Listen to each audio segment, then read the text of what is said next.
Hi, everyone, and a very warm welcome to all of you to this episode of All Things Lean. My name is Madhulika Rajahan, mother, author, green energy enthusiast, and a certified Lean Six Sigma black belt expert. In our last episode, we talked about the basic principles of effectuation and how to use what you already have to become more innovative. In today's episode, we will continue to learn more about the same and discuss more about the bird in hand principle by Dr. Saras Sarasvathy. According to the principle, there are three categories of means available to all human beings: who I am, what I know, and who I know. We have established that in projects with a high degree of uncertainty, you should start acting based on the means readily available to you, rather than spending a long time strategizing. That said, we have not yet addressed how you go about that. And if you are unsure about your competencies, or if you are not used to acting according to effectual reasoning, let's go into more details as regards to how you can map what resources are available to you based on who you are, what you know, and whom you know.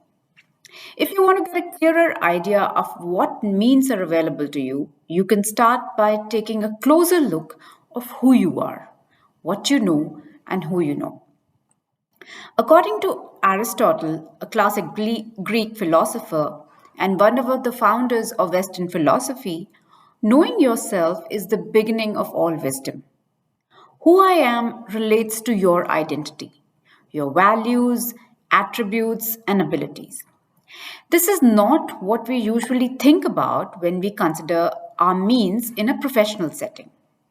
Nonetheless, obviously, your identity has a big influence on your work, and it also overlaps with your more professional competencies. As Saraswati says, who you are is one of the most unique competitive advantages because no one else is exactly like you. Multiple studies have shown that one of the primary factors in whether you enjoy your work is what we consider is meaningful. That is, we know we enjoy what we do for a living if it corresponds to our values. If you are a person who values beauty and aesthetics, you will be motivated and efficient when a project where the look and feel of a product is important.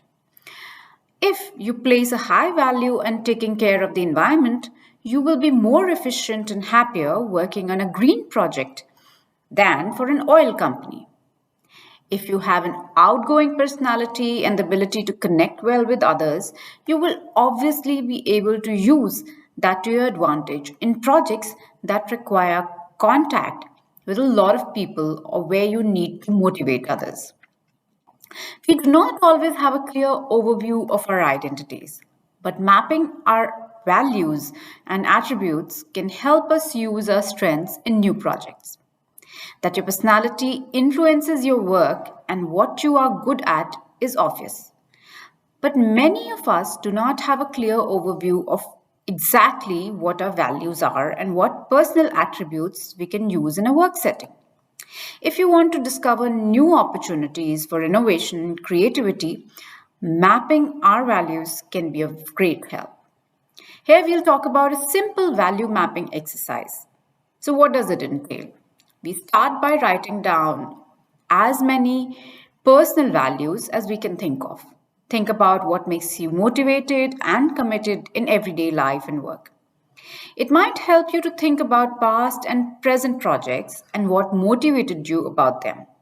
That is, learning new things, helping others, innovation, or financial success. Next, sort the values depending on whether they are always important, sometimes important, depending on the project, or only occasionally important, only in a very specific instance. Use the value list to choose future projects or to create changes to your current work projects so that they are better aligned with our values. Ideally, values from our always important list should be present in any project you work on. Values from the sometimes and occasionally list do not need to be present, but you should reflect on them in each new project so as to explore whether they are important in this specific case. This mapping will help you choose a direction for a new project or may change directions in current projects. You might be surprised to discover values you did not realize were important to you. Let's come to what I know. Defining what you know is somewhat more straightforward than defining who you are insofar as it relates to your professional competencies. If you reflect on your education, professional trainings, and the type of tools and projects you have worked on previously, you should get a pretty comprehensive list of what you know.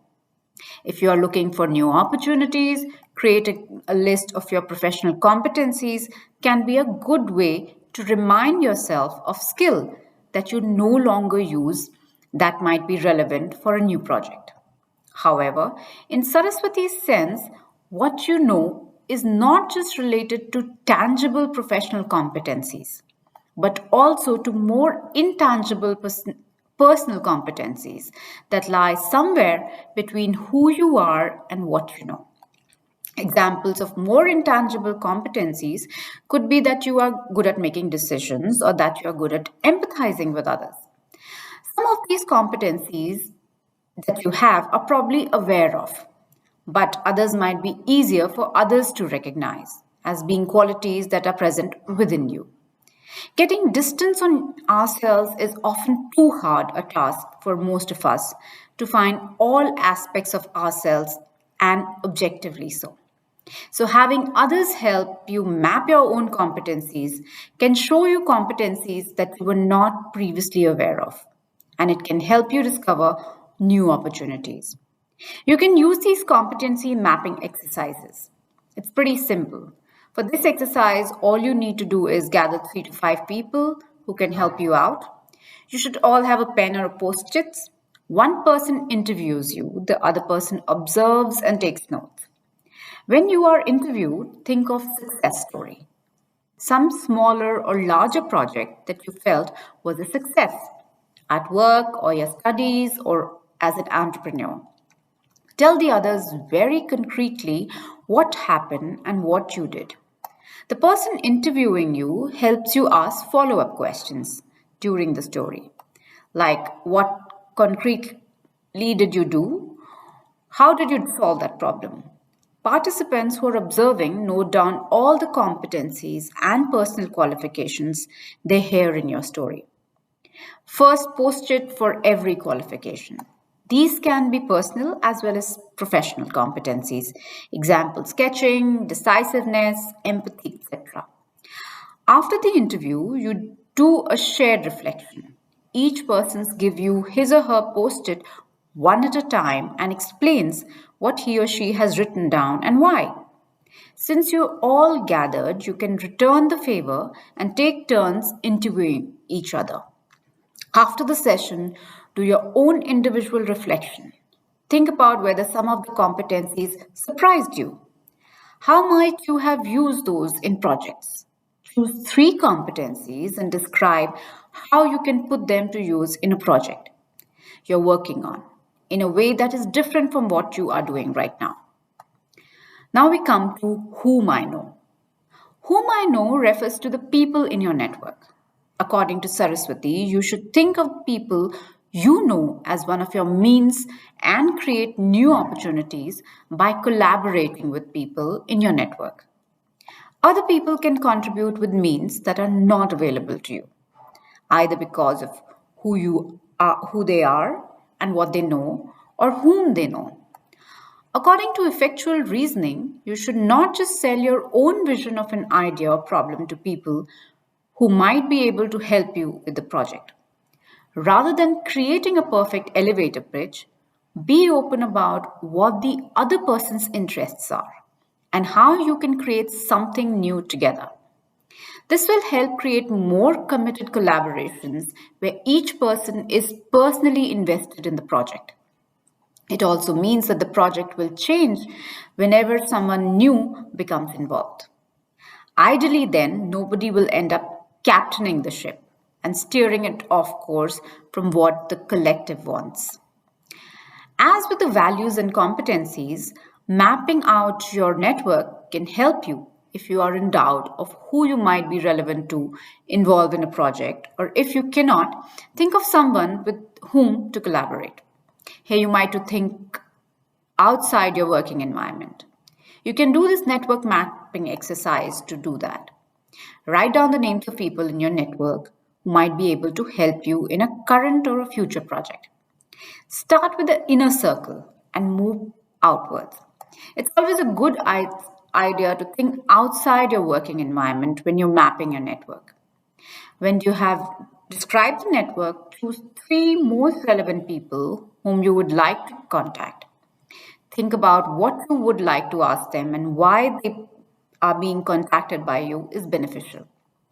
Now that you have mapped out who you are, what you know, and whom you know, you should have a clearer idea of what means are available to you and how you can use them to stop thinking and start doing. With that, when you're faced with difficult creative problems, or if you want to become more innovative, you should stop planning and start acting. Whatever means you are available with you. Using the bird in hand principle, think about what resources are available to you because of who you are and what you know and the people you know. And take the means driven rather than the goal driven approach. If you find getting started difficult or you feel that you need to discover new opportunities, taking a closer look at what means are actually available to you by mapping out your values, competencies, and network will create certainly help. With this, we come to an end to this edition of All Things Lean. Hope you have a basic understanding of the principle of effectuation and the bird in hand principle, and how we can use it more effectively to become more innovative. Don't forget to like and subscribe and comment in the comment section on what you'd like to hear more. Until next time, this is your host, Madhulika Rajahan, signing off. Have a wonderful day ahead.